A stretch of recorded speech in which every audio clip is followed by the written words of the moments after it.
Well, before we wrap up, I want to like the Craig Wright thing. Whenever something like that pops up, my question is this like a deliberate distraction? It feels very deliberate distraction to me. It feels very like anytime there's some crazy story like this, it feels like either it's trying to attack Bitcoin or it's just one of the typical ruling elites put, every time there's some big story that everyone's like going nuts over, I'm like, what list of Epstein pals is being hidden? Like, that's my first question.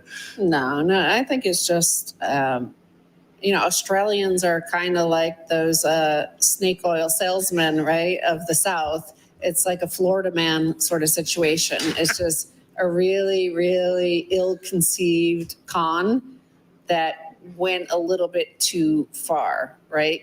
That it accidentally got too big and was taken too seriously by too many people for too long. And I think, Craig Wright probably just conned this guy, Calvin Ayre, and Calvin Ayre kept pushing him into these media interviews and onto the court, onto the stand in court. And Craig Wright is just too stupid, right? Like he didn't know how to back himself out of this lie. And I mean, that's classic, right? A lie, you spin this huge web and he's on the stand. And it was quite humiliating, right? It wasn't even, there was no sense at all. Like he wasn't even remotely Satoshi Nakamoto. And that's why Judge Mellor in the case in the UK, he was immediately like, apparently it was extraordinarily rare for a judge to rule from the bench like this, to just say, okay, I'm going to go write my opinion and it's going to take me a while. I don't know how long it's going to take, but I will tell you this guy is not Satoshi Nakamoto. Yeah. You're like, you could see. Spoiler alert. Yeah, the court. Yeah. It's like he got rid of he rug pulled the cliffhanger. It was like, by the way, this guy's not Satoshi Nakamoto, and the lawyers, like the prosecutor, the COPA lawyers, like they were all shocked. They were like, oh my God, like, wow, we weren't expecting this. Like, I mean, it was so obvious he had to say that, right? Because it's a joke, but it is like a Dumb and Dumber or, one of these Steve Martin sort of comedy where he's playing a scoundrel, dirty, rotten scoundrel or something like that. So it's just really absurd. It's surrealist comedy. And the surreal thing about it is that it was so obvious, as transparent as our holdings, right? You could see it on the blockchain. Everybody could see that the guy was not Satoshi Nakamoto for the longest time. And yet for some reason, like people in the media or judges or the court system kept taking it seriously and entertaining this guy's delusions. Well, it goes back to the hard fork days of 2017. Okay, so the fork wars. And during the fork wars, you had two people emerge from that, Roger Ver, Craig Wright. And their argument was that the white paper, it says Bitcoin is a cash. It's cash. It's not a store of value. It's cash. It's for payments. And so they hard forked. They created Bitcoin Cash. They created Bitcoin Satoshi Vision. And so, so now, 8 years later, Michael Saylor, just this past week, said that I'm not going to spend a part of the building I own in Manhattan to buy a cup of coffee. Right? It's not cash. It's not payments. It's primarily a store of value. As a store of value, it's worth 100 trillion. As a payments rail, it's worth 1 trillion. Right? It took from 2017 to today 7 years, 7.5 years to sort this all out. It's fitting that the Craig Wright saga ended on this moment when finally people understand that the word cash, as it was written by Satoshi, he means money, not fiat money. And Satoshi himself said, I know how to program. I'm not great at writing actual words. And I wrote the white paper after I wrote the protocol, the software. And so you can't rely on the written word of the white paper. You have to look at the code. And the code says it's a store of value. It's not a medium of exchange like Ver and Wright built their whole post-2017 world upon. In the case of Craig Wright, there's a guy, Calvin Ayre, who is the puppet master behind Craig Wright. And he just quit Twitter today or yesterday. because the game is over. The con has been revealed. So he's off. He's checked out. There's no more lemon juice to squeeze from this lemon. In the case of Calvin, my contention has always been that he's like a Lee Harvey Oswald. He is a patsy. He never even really knew himself what was going on. This guy, Calvin Ayre, found a perfect idiot savant who's almost all idiot and no savant, right? Who would go in front of groups of people and say that he is Satoshi and that this fucking piece of shit is the real Bitcoin, and do it with a straight face. You can't do that and it's beyond just being a good actor. You have to be mentally disturbed, of which clearly this guy is, right? And so Calvin found the perfect patsy for his scam. And the only thing keeping that coin going was wash trading, epic amounts of wash trading. He's trading with himself to keep their look like there's some action there. There's no action there. And so actually, what'll be interesting is that Calvin Wright has now been referred for criminal prosecution. He may actually go to jail, like a Sam Bankman-Fried type, and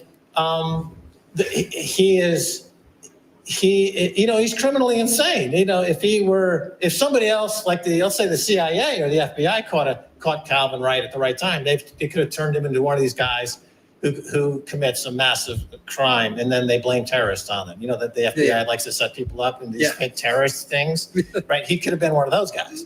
But instead, Calvin Ayre found him and turned him into this patsy for some incredible scam called BSV. And it's it's like another Steve Martin film is Bowfinger. Right? It's like the Eddie Murphy's brother character. He's like, go do this. And he's like, run across the highway in the traffic. And he's like, okay, and runs across the traffic. And so he did the equivalent of running out across, the 405 freeway in Los Angeles. That's him on the stand. Yeah. I think it's a testament to how kind of gullible and dumb the media, and shows you how much the media doesn't understand. Because if you understand Bitcoin, even on a cursory level, you know that it was created by a person or person who are highly intelligent. Yeah. So then to have this guy be like, oh, I'm Satoshi, you're like, there's no way. I was on this show. What's the guy's name? Bet Davis. He's this real smoothie in Florida. Yeah. Patrick Bet Davis. Yeah, Patrick Bet Davis. I was on a show like 4 or 5 years ago. And at that, Bitcoin was like 8,000 or something. And so he's obsessed about Craig Wright. He's like, well, what about Craig Wright? He says he's Satoshi. I'm like, you asked me that because I'm an expert. I'm telling you as an expert, he's not Satoshi, and don't even talk about it. It's a waste of time. Look at this thing at 8,000. Of course, he would have none of it. Then when it was at 40, 50, 60,000, he's got Michael Saylor on. And he's like, oh, I get it. It's really great because oh, well, he fucked that up. Patrick Bet Davis, look at that interview I did with him. It's like, I'm struggling to dude. Yeah, but wake the fuck up. But one thing I have to say is, importantly, I hope he is referred for criminal prosecution because they did terrorize Peter McCormack and Hodel Knott. So sure. They did cause genuine harm. It wasn't, on the one hand, we are making fun of him and saying it's like wacky and funny and he'll have his comeuppance, but that justice must be served. It brings up another point, which is that only the people living in those areas, like in the UK and in Europe, were vulnerable to a legal system that allowed this freak to go after them for libel. Nobody in the US, I said the same thing these people said about him at the time, but he couldn't come after me because First Amendment protects me. They don't have it the UK, here's a factoid, which your listeners will be shocked to find out, that in the UK, there is no codified, written down constitution. Really? They have a bunch of the documents that they refer to and interpret the law on the fly continuously. There is no actual written codified constitution in the United Kingdom. And their legal system is something that, depending on who's suing who, can be changed on the fly as well. The most important thing is the burden of proof in the cases in the UK are a lot different, especially with libel. The burden of proof. If I say you've libeled me and I take you to court for libeling me, you have to prove you didn't libel me. In the United States, obviously, I would have to prove you libeled me. So it's a different standard. But yeah, so hopefully justice will be served. And nevertheless, we're Bitcoin country. We've proven we're Bitcoin country. We continue to astound the world. And in a way, it's good that we're nonstop. Everybody underestimates us because we over deliver. That's how you win. Yeah. That's how you win in any sport. That's how you win in anything. When people underestimate you, and once you realize, oh, they underestimate me. Oh, they think then you have a tactical advantage.